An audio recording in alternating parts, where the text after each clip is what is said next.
नमस्ते जय जगन्नाथ जय श्री राम मु रत्नाकर आज मोर ब्लॉग रे आपन को स्वागत करछि। आज मोर ब्लॉग होछि एक बार ब्लॉग काली महाशिवरात्रि तेणुकर महाशिवरात्रि पूर्व दिन आपन एक बार तेणुकर आम ओडिया संस्कृति रे ओडिया परिवार प्रत्येक घरे घरे आज एक बार हम प्रत्येक माँ भौणी भाई माने जो मैंने शिवरात्रि उपवास करेंगे और जो मैंने न भी करेंगे घरे तो अरुआ अन्न सहित एक बार आम हूँ पाइबा अरुआ अन्न खाई तो ता सहित गोटे एक्चुअली जोटक अच्छी निश्चित एक बार आमर ये सजना छुई जो तरकारी हम सजना छुई बरकोड़ी बड़ी तो ये तीन निहाती पड़ो तो तापर आपण आपण माँ मैंने कि भौणी मैंने अन्य परिया पकईकि भी कर ये तीन मुख्य आम ओडिया परिवार सारा ओडिशा यही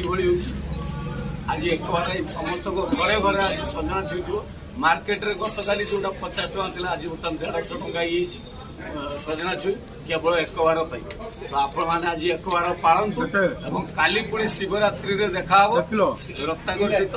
नेक्स्ट आ गोटे ब्लॉग रे तो आज ये छोटिया ब्लॉग टी रखिली